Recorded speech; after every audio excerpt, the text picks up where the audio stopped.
1. Joan Embery's chaos that almost broke the Tonight Show studio. Nothing is more fitting. Hey, is this? That's a black widow. Is that a spider? This is a poison arrow frog from South America. Get it. Now let's get a close-up of this from this camera over here. You can hold him. They say that the poisoned arrow frog. They say that the poison is... Sharing the stage with unpredictable wild creatures always coaxes out the most genuine and priceless reactions from the presenter. She's quite the cheat, is not. Well, let's thank Miss Joan Embery. Take a bow, Joni. Thank you very much for coming in again from the San Diego Zoo.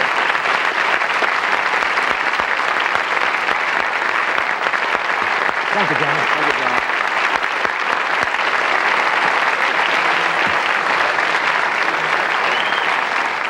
This authentic, unfiltered, and often terrified chemistry between Johnny Carson and Joan Embery defined one of the most beautiful and iconic friendships in Tonight Show history. 2. Robin Williams, pure, unscripted madness that forced Johnny Carson to surrender. Believe that comedy can heal you. Praise the power. Praise the Jesus. And Sears had a sale, this furniture went cheap. Oh my God. I'm okay now, I'm out here. Mama, I'm on TV. For my friends in San Francisco. This explosive pairing between the veteran host and his hyperactive guest instantly ignites a legendary on-screen chemistry. They got a hair thing, don't they? I mean, most of those evangelists are very conscious much. of how the hair looks, and they got great suits and great ties and Wonderful big stuff. carnations. Big dead roses right here. I could not save this flower, but I will save ye. Turning mundane, everyday observations into bizarre physical comedy quickly defines Robin Williams' performance style. Come on. I'm a little scared. I was standing backstage about to go on and everything. All of a sudden, my whole body went, everybody out! We have 2 exits. Any way you want to leave, everybody out! All of a sudden, I said, dear Lord, make my cheeks of ice. So that's why I walked out a little bit like, good evening, nice to be on the show. I said, oh no, the pants fit now, okay. Even when addressing the raw terror of stage fright, his natural instinct is to convert vulnerability into absolute chaos. Where is home for you, or did you come from a home? I mean, They said, oh, the people of the institution, Tommy. If you haven't taken your medication yet, it's going to be fine. they back at 12. Back to 12, yeah. No. How are you, Mr. Williams? I'm real fine. Look at this thing. Look, Flipper. Behind the rapid-fire character's lies, a brilliant masterclass in reading and manipulating the energy of the live studio audience. Coffee, Tommy? You don't think I spent 19 years here drinking this stuff? You got Yeah, how are you? Late night TV? a little juice in there to keep Yeah, going. so, woo! You know, it's wonderful, though. Yeah. I think, I don't know, I better slow down now. Slow down, my heart's going, you fool. You know, people see you, and they probably think you experiment with foreign substances in your body. Delivering sharp, borderline provocative social commentary, wrapped in split-second jokes, requires immense confidence on live television. I wouldn't take any medication. You couldn't. You see the girls at the Rainbow Bar and Grill have taken one too many Quaaludes going, Is my lipstick on? it's very like, oh, look, it's Emmett's girl. How are you? I'm fine. Yeah, she's a cheap date. His satirical impressions of contemporary nightlife habits keep the presenter completely captivated and laughing in sheer delight. I don't know why. I have to sell vibrators door to door now. Madam, have you ever seen these attachments? It's nice that I ended my career with you. No, stay right here. Stay right- We have to sell something. Oh? Yes. But we're going to return right here and I'll be gone, though. That's right. Unexpected confessions about his professional training reveal the rigorous foundation hidden beneath his spontaneous madness. Serious acting school. Yeah, I went Where to was Juilliard for that? 3 years. Juilliard. Right now, there's some guy going, what instrument did you play? Say the organ. I said, no, what? You wanted to be a serious? Serious actor. Serious Shakespeare. I was there when John Houseman was the headmaster. I remember him saying one day, Mr. Williams, the theater needs you. I'm going off to sell Volvos. Challenging the strict standards of prestigious institutions highlights his rebellious spirit and refusal to conform to classical expectations. End them. But yet a man who will know himself, but yet not touch himself. What is that from? Was that Midsummer Night's Dream, or what? That's from the self-abuse soliloquy. And yet a man will know, and yet look, vile fool, come thee hither. No! Thou hast forced me to wear designer jeans for no reason. Behind the cameras, the two developed a profound, genuine friendship built on deep mutual respect and shared personal struggles. This authentic off-screen bond allowed them to trade sensitive, unscripted memories with total ease. Don't do that, I'll hurt you tomorrow. Yeah. Did you know John in the early years, like I did when we both hit the sauce a little bit? No, sir. Oh, yes, we got in all kinds of trouble. Really? He is absolutely... He still gets in trouble. Does he?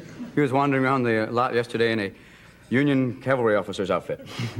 And you see people wandering around going, there's studio executives going, you know what? Nostalgic reflections on their wilder, younger days bring a beautifully warm and human dimension to the late-night sofa. You finished this movie already? Yeah. How'd it go? It was wonderful. I had a great time. I was working with great actors, Mary Beth Hurt and people like that. Yeah. And I get very serious now. People are going, he's not being funny. No. Yeah, is that a problem they expect you to be on constantly? Yeah, sometimes they expect it. It was wonderful. I called home the other day. Hi, Mom. Mark, is that you? Mom, put Dad on. Mark, son. Dad. Put Scruffy on. Mark. Wrapping up a historic television debut with brilliant self-deprecation cements this as one of late night's most unforgettable milestones. I feel like a little kitty. Oh, my, it's coming unraveled, though, right? My wife and I, we like to macrame a Volkswagen one day. This is so much fun. I'm not scared anymore. No, well, why should you be? Well, you're right. This is fun. My career is over, but I'm not scared. I can see it tomorrow in the National Enquirer. He's gone. We knew he'd do it. 3. Rodney Dangerfield. How self-pity turned into comedy gold. Stepping onto the stage with his trademark nervous energy, the legendary Rodney Dangerfield immediately sets the tone with his iconic, self-deprecating worldview. I tell you, when I was a kid, nobody liked my family, you know? They always wanted to get rid of us. I remember one time my family went on a picnic in the woods. The animals started a forest fire. I'll tell you, I never had any luck with animals, you know? Turning his domestic struggles into comedic ammunition, the frantic performer paints a hilariously chaotic picture of his home life. With me, nothing comes easy. My wife, she don't help either, you know? Every time I take a few drinks, she hides the bottle. Oh, I admit I'm a bad drinker. I'm not nasty or nothing. But I'll tell you, when I drink the next day, I gotta do two things. I gotta try and locate my car, and I gotta bring back the car I took. I'm a bad... Sharing his highly unusual experiences with professional medical help, his unique delivery keeps the audience laughing at his misery. I'll tell you, with me, nothing works out, you know? Like last week, I went to see a new psychiatrist. I said to him, Doc, can you help me? All day long, I keep thinking I'm ugly. He made me lay in a couch, face down. Recalling his childhood memories of holiday disappointment, he masterfully highlights the lifelong absence of respect in his life. I tell you, when I was a kid in my house, I got no respect at all. Even at Christmas. I remember one Christmas, I gave my old man a BB gun, and he gave me a sweatshirt with a bullseye in the back. Transitioning to hilarious dating disasters, his rapid-fire pacing keeps the host and the crowd completely hooked. Hey, your mustache is going along good. Oh, yeah, good. Yeah, I broke up with a girl once. She wanted me to grow a mustache. Oh? Yeah, I told her, must we do everything together? Revealing the painful truth about his relationship with his own son, his ultimate defeat is wrapped in a brilliant punchline. Like the last time I took my boy to Coney Island, I want to show him a good time, you know? Sure. I said to him, kid, it's here's $10. It's your day. Do whatever you want. The kid took a cab home. Don't get along well with people, huh? Now, my friend, the doctor. Reflecting on his youthful innocence and questionable priorities, he continues to charm the room with his unfiltered honesty. Smart. They got to be smart. Right. A lot of people don't have it up here. That's right. So I went out with a girl when I was a kid. Had nothing up here. Nothing there. Nothing up here. Went out with her for a year and a half. Mm-hmm. The reason I went out with her for a year and a half, because for a year and a half, I didn't care about up there. That's right. Well, it's good to see you again. Closing his set with nostalgic tales of performing in the roughest venues imaginable, he delivers one final, unforgettable wave of laughter. Oh, every night business was terrible at those places. Yeah. One night business was so bad I was arrested for loitering with a microphone. That's a slow night. Tell you, I worked places years ago when I started. I worked hard, places you wouldn't believe. Yeah. I worked one place so far out in the woods, my act was reviewed in Field and Stream. Tough places. And I tell you... 4. Charles Grodin. How his passive-aggressive attitude made late-night history. True to our promise, here is the guest. Johnny Carson seemed to absolutely detest on live television, yet their mock hostility hid a genius collaborative dynamic. That's the way his mind goes. Would you welcome Mr. Charles Grodin? That is the most self-effacing, humble entrance I've ever seen. What? That was the most humble. I mean, just kind of... Their legendary verbal sparring often began the very second Charles Grodin walked out, starting with a hilarious debate over his proper name billing. Care business is probably the most entertaining picture I've done since Heaven Can Wait. Did I miss a question somewhere in between? Did you answer something else before this? You're jumping ahead to the next question. You see, they have to come in order. I asked the questions, and you answer the current question. The host's visible irritation and theatrical annoyance during these dry, awkward conversations frequently reached a boiling point on live television. A lot of people, when you're on the show, they write me and they call and they say, why does Charles Grodin treat you so shabbily? Doesn't he like you? What is it? I mean, you want to address that or speak to that question? Mocking his guests' creative efforts and calling his products overpriced was one of the presenter's favorite ways to push his buttons. $18.95, that's a lot of money for a book. I said it was. It's my whole life.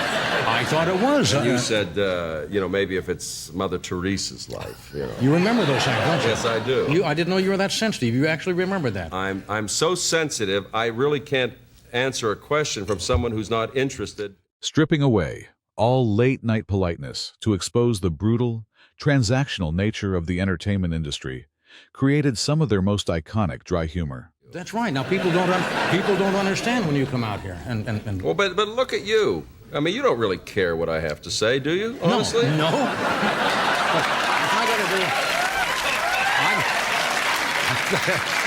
I got to do an hour a night. Yeah. I'm looking for warm bodies. Right.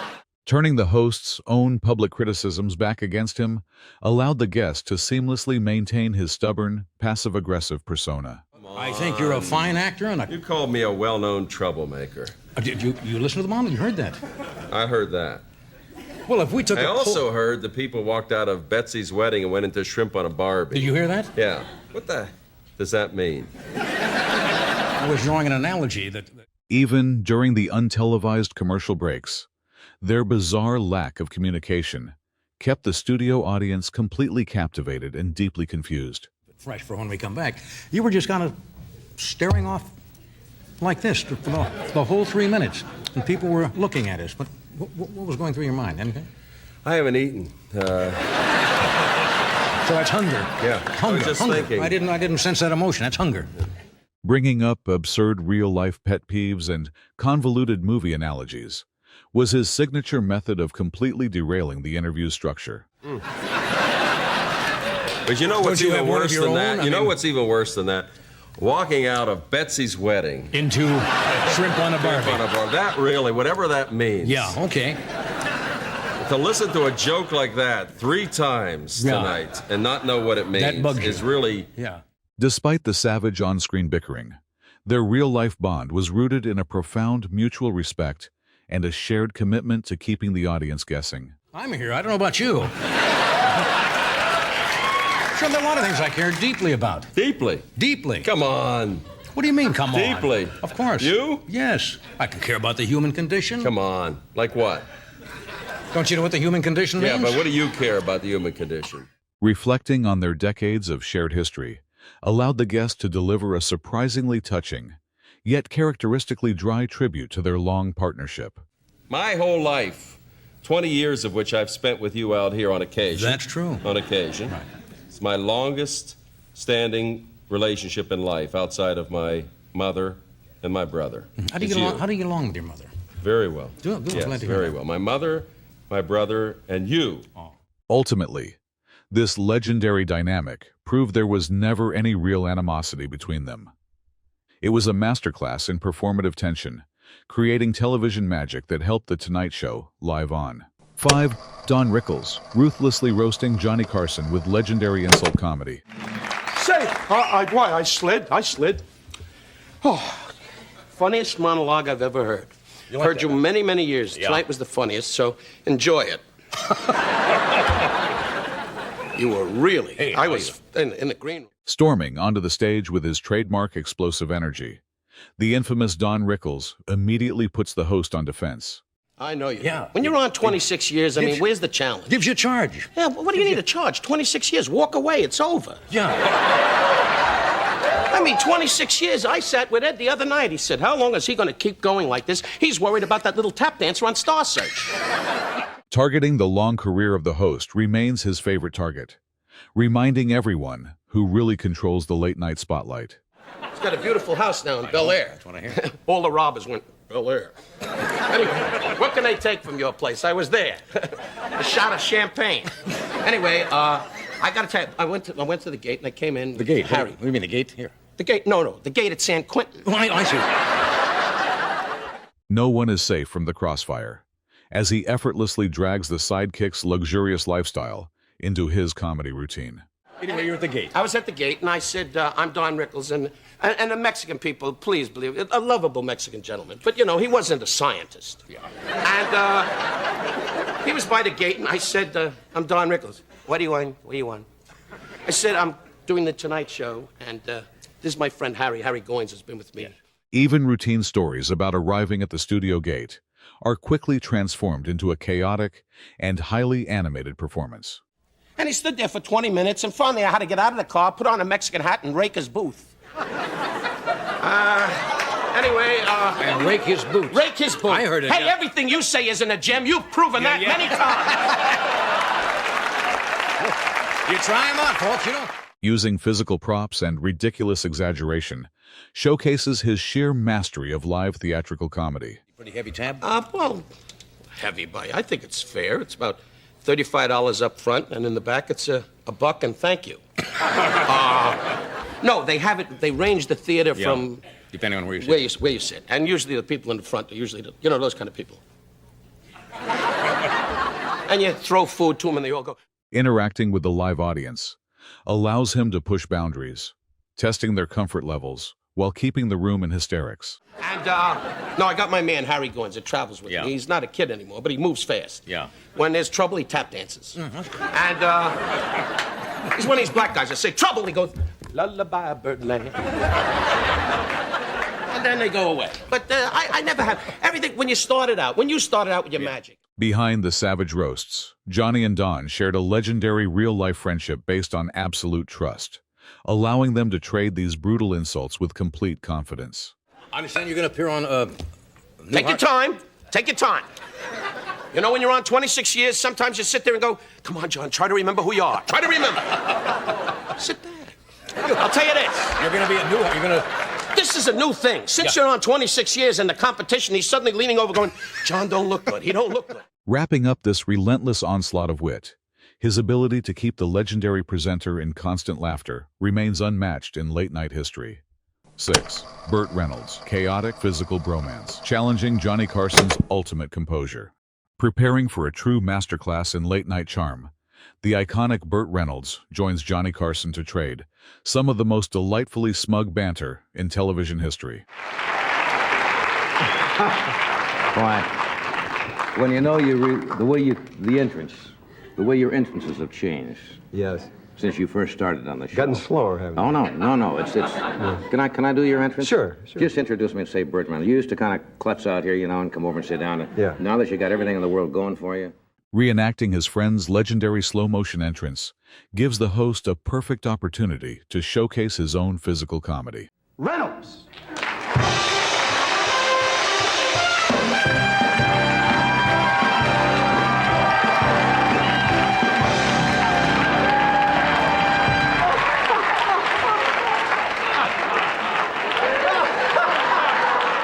Behind the cameras, the two shared a genuine, deep friendship that allowed them to banter about exclusive Hollywood parties without any actual awkwardness. How you been? Good. Yeah. Good, yeah. Ed and I had a good time the other night. Saturday night? Yes. Saturday night we had a little party, and it's really terrific.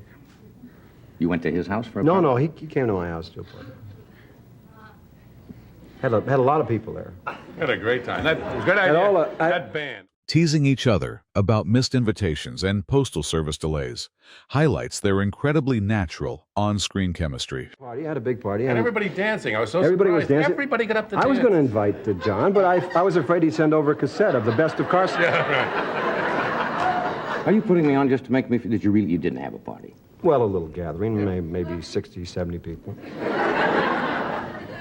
Well, you don't throw parties very often, do you? Once every 6 or 7 years.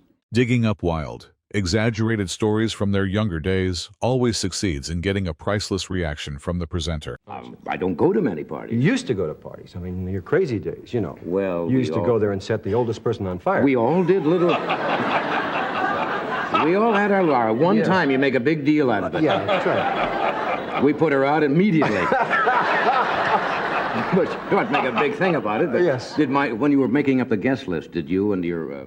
Reminiscing about his experiences, filming classic action movies down south, brings a beautifully nostalgic flavor to the late-night couch. Went down where I did Deliverance. It was wonderful. I thought that was in Georgia. Is that in Georgia? Georgia, yeah. Did that in Georgia? Shot the Rapids again. Did you really? Yeah, it was wonderful. That's incredible. It's strange how commercial that's gotten, that river, though, because, well, not commercial. I mean, they keep it clean and everything. They don't have, cans and things floating down, but they've named different things. Sharing the harsh realities of performing dangerous film stunts reveals his immense respect for the unsung heroes of Hollywood. He said, right here's where Burt Reynolds jumped off the boat, and I said, wait a minute, I was here. He said, oh, yeah, right. And he went on, and he said, and John Voight had this double. I said, when? John Voight didn't have a double. None of us had doubles. We all did it ourselves. He said, oh, yeah, right. He just went right on with his spiel. He didn't even... Once the guy gets It was like memorized, Cal Worthington. Complaining about obnoxious celebrity lookalikes, roaming the country serves as the perfect fuel for their continuous comedic sparring. But she was introducing Burt Reynolds from the audience. This guy, this bimbo, was standing up, taking a bow, and then going to his room and playing with his rubber duck. And, In other words, he actually stood up and... Yeah, the guy looks apparently enough like me and does a lot of that, what you did when you came out the curtain there. A cool... Yeah. Discussing the wild, boundary-pushing stunts of his latest movie highlights his enduring passion for high-octane physical action. Right. So he pushes him into doing the greatest stunt in the world. What is that? Jumping 400 and some feet in a car across the cavern, which was a silly stunt to do, and they got a lot of money for it. Those guys are not here now. They're in a home. For the terminally weird. Yes. Culminating in one of the most chaotic and messy physical fights in the show's history, their ultimate whipped cream battle remains legendary.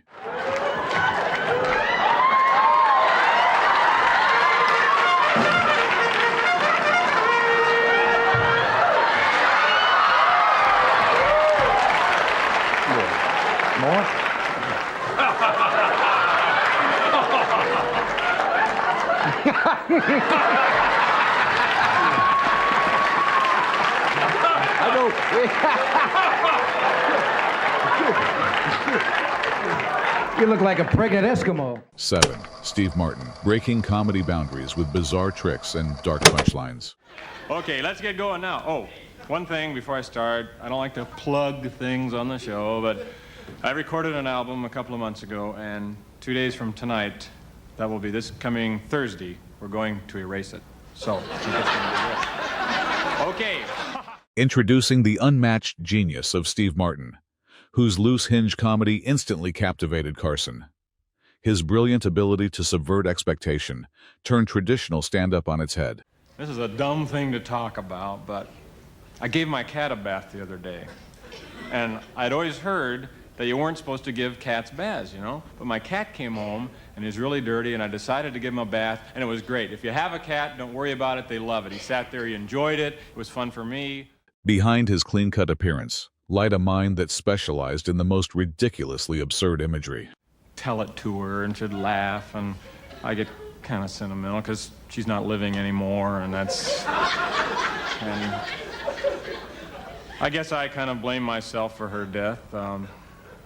I shot her. Okay, that's... Off camera, Carson held immense respect for Martin's revolutionary comedic intellect, fostering a deep professional bond that allowed these dark, deadpan twists to land flawlessly.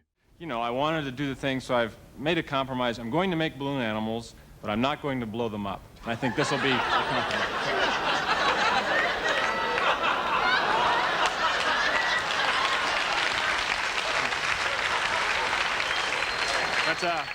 Refusing to repeat old material, he always found highly creative compromises that mocked the very nature of live performance. Watching television, there's about 20 million people. And out of those 20 million, about 1 million of them are flipping around, trying to figure out what to watch and see who's on Carson tonight, you know. So what we do is, every 10 seconds, 50,000 new people tune in. And they don't know what's happening, they just tuned in. So what we'll do is we'll wait 10 seconds. Orchestrating massive, interactive pranks with the studio audience became his signature way to manipulate the medium of television. Okay, got a cute story for you. Wouldn't it be funny if you went home to repair your TV and there was a banana in it? Thank you. You're beautiful. Got another story for you. Leaving the audience in hysterics over jokes, with absolutely no punchlines, proved that his sheer presence was enough to command the room. Hey, Ben, you're writing shows now, aren't you? Oh, I'm just kind of dabbling. I used to write comedy for television all the time, like Sonny and Cher and Smothers Brothers Comedy Hour. A lot of cool things like that, but now I'm just... some friends of mine were producing the Dick Van Dyke special, and got involved with that, and it really turned out well. We have the script done, and it's really... 8. Bette Midler. How her unique charisma and naive charm captured Carson's heart. Witnessing one of the most magical early pairings in late night, the legendary Johnny Carson welcomes Bette Midler to the stage for a historic television debut. I have a feeling Bette Midler is going to fit right into the aura of this show tonight. She's a very gifted young lady. I think she made one of her first appearances ever on television was on this show. And this is her, is this your first album, dear? Yes, the first album on Atlantic, called The Divine Miss M. Would you welcome Bette Midler? Captivating millions with her raw emotional depth, her heartbreaking musical performance instantly leaves the entire studio in absolute awe. Hello.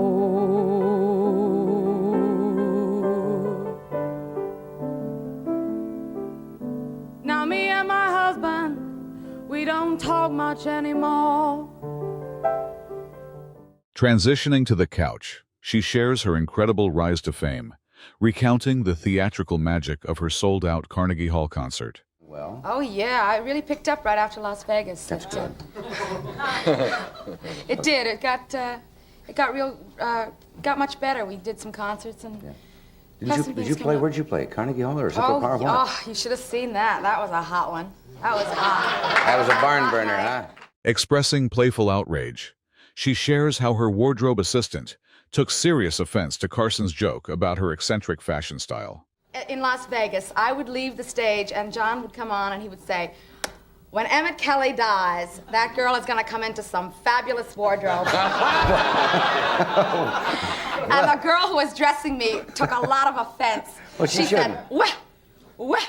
Keeping herself grounded, despite the spotlight, she candidly jokes about her persistent financial struggles and reliance on friends' kindness. Really? Oh, yeah, I've been schlepping for so long, you know, I never have any money. You have money now. You could go out and buy yourself. Darling, I don't see any of it. You know, it's that same old show business game. Yeah, it's the same. But I don't really mind it because I'm having a great time and meeting lots of fabulous people. Money's not that important to you. Well, actually. Recounting a bizarre and unfortunate sleep robbery, she paints a hilarious yet terrifying picture of a burglar invading her bedroom. I had cramps that night, you know, the night before that, I was miserable, so I was like up all night. And that morning I was trying to catch up on my sleep before I went away on vacation, you know.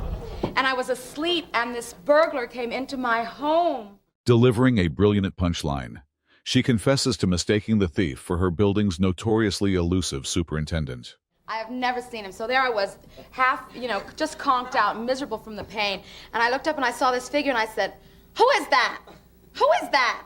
You know, I just, in my stupor, I thought it was the super, but it wasn't. He turned tail and he ran. Didn't answer you at all? No, he was very quiet and he just... Johnny immediately notices her unique charm, highlighting her pure innocence as a gentle lamb navigating the harsh entertainment industry. You know, when you meet someone that you're not sure of, and you put some trust in them, and then they ruin you. That's different. You're basically a very trusting person, very aren't you? extremely, and very naive and innocent. Just a lamb in the.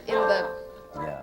Explaining her musical inspirations, she passionately describes the highly choreographed girl group style of the 1940s. Until Miss M sings it. Now, the song is what we call the Hubba Hubba.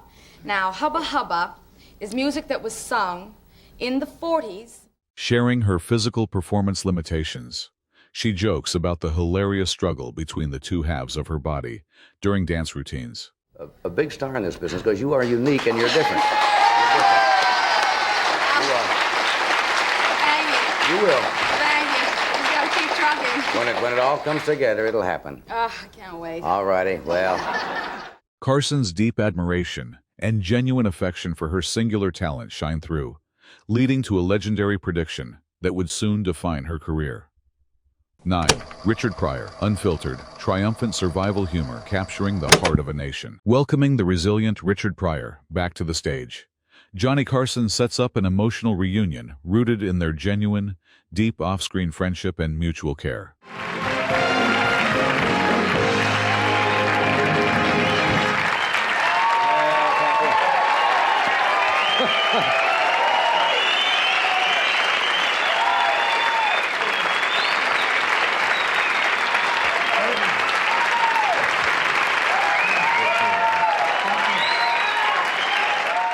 Reflecting on the sheer relief of his survival, the warm embrace between the two legendary performers speaks louder than any words.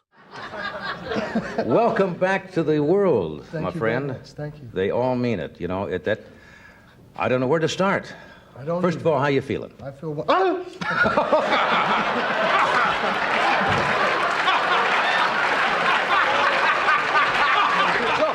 Finding a dark but therapeutic humor in the media's grim reporting, he recounts the bizarre experience of watching his own televised obituary. They were very apprehensive whether you were gonna make it. I watched myself on TV. They said I was gonna die. I had a TV in my room, and I hit the button, and I turned it on, and they said, "Richard Pryor's dying."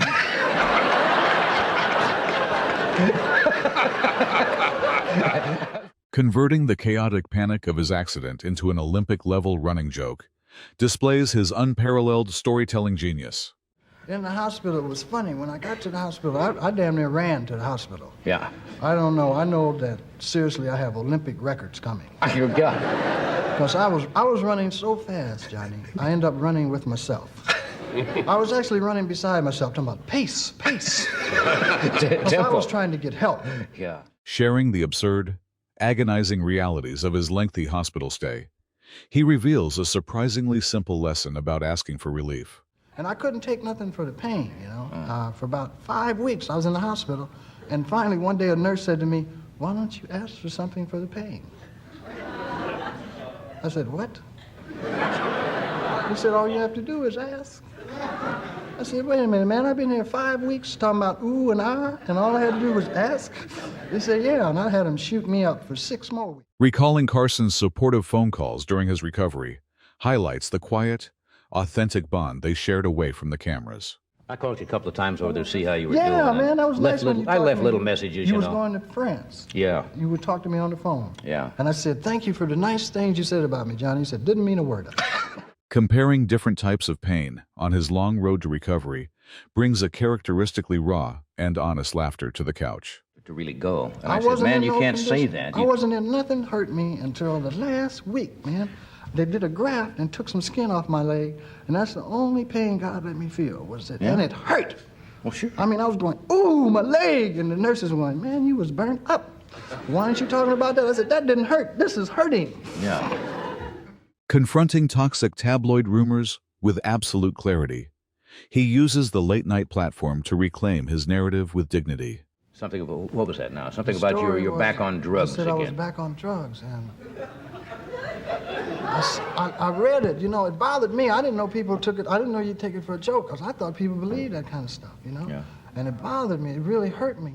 Embarking on a brand new adventure in aviation, His tales of flying solo serve as a beautiful metaphor for his reclaimed freedom. Really flying in the air about last year, because I've always been afraid of planes. Did you take lessons out here? No, not here. Never take a lesson in L.A., Jack. No, no good. Woo, no good. They running each other on the runway. But I got a plane over there, I got a Grumman. Concluding one of his most triumphant returns in television history, this unforgettable reunion proved that true friendship and laughter can survive any fire. 10. Jimmy Stewart. Heartbreaking, chokingly emotional tribute, proving that some bonds never die. Taking a step back from the non-stop comedy, the iconic Jimmy Stewart quieted the studio to read a deeply personal poem about his beloved dog, Beau. The title of it is Beau. That's the name of the dog. He never came to me when I would call unless I had a tennis ball, or he felt like it. But mostly he didn't come at all. Describing his pet's stubborn nature, he paints a portrait of a delightfully defiant companion who always did things his own way. He'd dig up a rose bush just to spite me, and when I'd grab him, he'd turn and bite me. He bit lots of folks from day to day. The delivery boy was his favorite prey. The gas man wouldn't read our meter. He said we owned a real man-eater. Highlighting their daily routines, he reveals the deep, unspoken understanding and constant check-ins that define their walks together. But every once in a while, he'd stop in his tracks and with a frown on his face, look around. It was just to make sure that the old one was there to follow him where he was bound. Sharing the tender, quiet nights on the bed, he captures the comforting warmth of a loyal friend seeking comfort in the dark. And there were nights when I'd feel him climb upon our bed and lie between us, and I'd pat his head. And there were nights when I'd feel this stare, and I'd wake up and he'd be sitting there. Confronting the devastating pain of loss, his voice trembles as he delivers one of late night's most heartbreaking and unforgettable emotional climaxes. And now he's dead. And there are nights when I think I feel him climb upon our bed and lie between us, and I pat his head. And there are nights when I think I feel that stare, and I reach out my hand to stroke his hair, and he's not there. These 10 iconic segments beautifully illustrate why Johnny Carson remains the undisputed king of late-night television. Which legendary Tonight Show guest was your absolute favorite? Let us know in the comments below.